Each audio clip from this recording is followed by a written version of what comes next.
Ready to really dive into British English? Yeah, let's do it.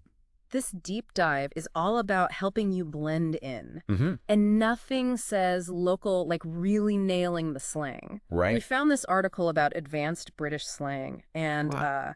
I'm talking beyond like the Cheerio and bangers and mash you see in the guidebooks. Right, yeah. This is about those subtle little words and phrases Yeah. that make your English, Mm. really sing with that British accent. Exactly. So we're thinking like you can know all the grammar rules, Right. but if you want to really understand the humor, the Yeah, wit, That's the heart of how Brits talk, slang is your secret weapon. It is, it is. So Yeah. today, Yeah. we are going to focus on 3 words that really illustrate this. Yeah. Knackered, gutted, and dodgy.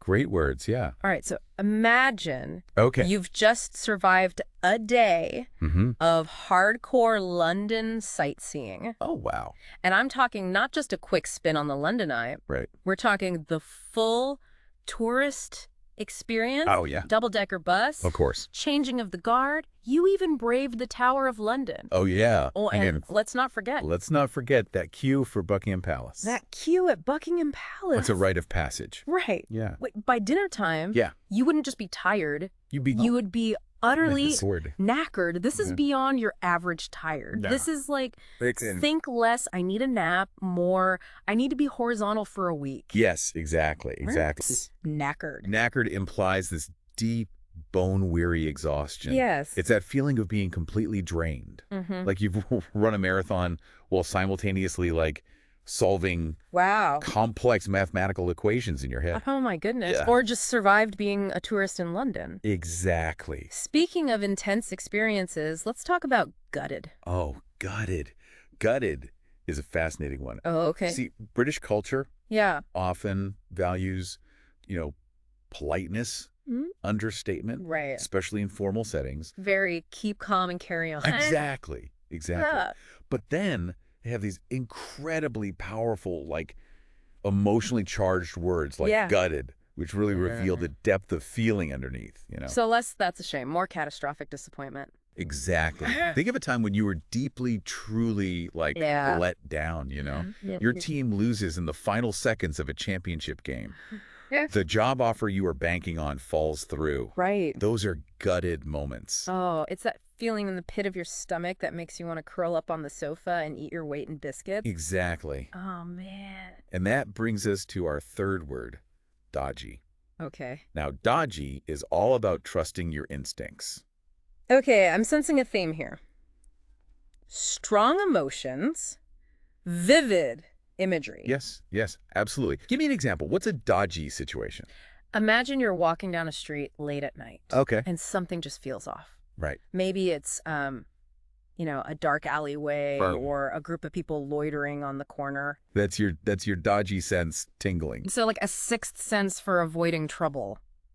Precisely. Okay. It doesn't have to be that dramatic, though. Okay. A dodgy situation could be as simple as Yeah. a street vendor selling something that seems a little too good to be true. Right. Or that free wifey Exactly. that acquires all your personal details. Exactly. It's about recognizing those subtle cues Right. and trusting your gut instinct. Okay. Yeah. So we're talking dodgy situations, Yeah. shady deals, that feeling that something just isn't right. Mm-hmm. I gotta say, it's making me think twice about all those too good to be true deals you see online. Right. Yeah, exactly. That's the beauty of it. Yeah, You're starting to see the world through a slightly different lens. Yeah. A more British lens, if you will. I like it. Yeah. I'm building a mental toolkit for navigating British culture one slang word at a time. I love it, yeah.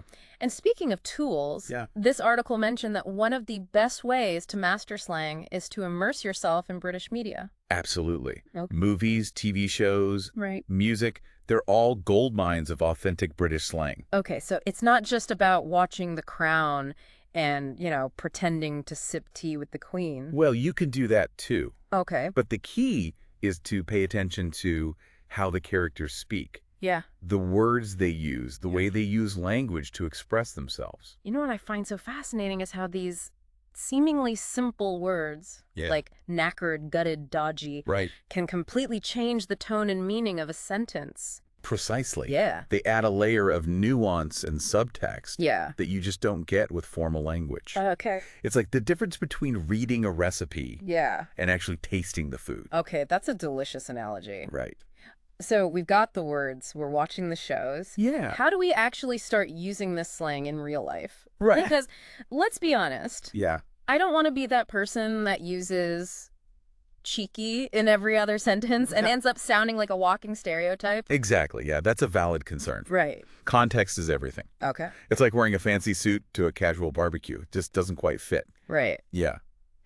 So, no top of the morning tea, Governor, when I'm ordering my coffee. Definitely not. It- Start small, sprinkle it in naturally. Okay. A well-placed knackered after a long day of work will do wonders. Right, because nothing says, I'm one of you, like bonding over shared exhaustion. Exactly. Exactly. But seriously, Yeah. this whole idea of sounding like a local, Right. is it really about mimicking accents and memorizing slang?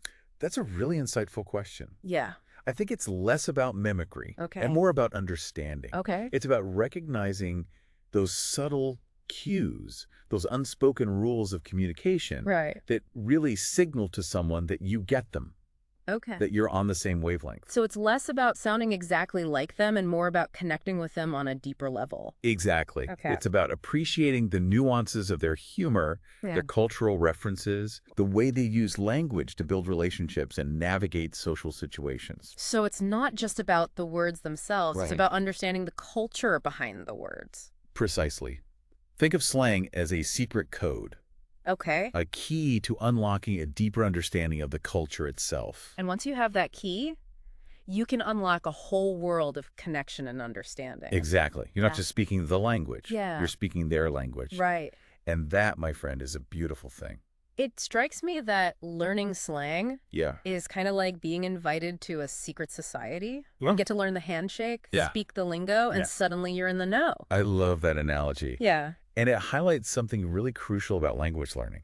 Okay. It's not just about memorizing vocabulary and Oh, grammar rules, right? right. It's about understanding the cultural context Okay. in which those words and phrases are used. Right, because knackered means so much more than just tired, Exactly. doesn't it? It speaks to a whole culture of, stiff upper lips and understated emotions. Precisely. Yeah. And when you understand those nuances, Yeah. you're not just speaking the language. Right. You're connecting with the very heart of the culture itself. So as we wrap up our deep dive on British slang, Yeah. what's the key takeaway for our listener? Ooh. If they want to sound less like a tourist and more like a local, Okay. where do they start? Honestly. Yeah. I think that the most important thing is to approach language learning with a sense of curiosity and playfulness. Okay. Don't be afraid to experiment, Right. to make mistakes, Yeah. to have fun with it. Because let's face it, even if you accidentally call someone chuffed when you meant to say gutted, Right. chances are they'll appreciate the effort. Absolutely. Yeah. Most people are incredibly forgiving Right. when they can see that you're genuinely trying to learn their language Sure. and understand their culture. And who knows, you might even end up teaching them a thing or two about their own language along the way. Exactly. Yeah. Language is a living, breathing thing, Yeah. constantly evolving and changing. Mm-hmm. And that's what makes it so fascinating to study. Well said. Thank you. So to our listener out there, keep exploring, Yeah. practicing, Please. and most importantly, keep having fun with it. Yes, have fun. Because the more you immerse yourself in the world of British slang, Right. the more you'll discover about the richness and complexity of the English language Absolutely. and the vibrant culture that it represents. It's a beautiful thing. It really is. Yeah.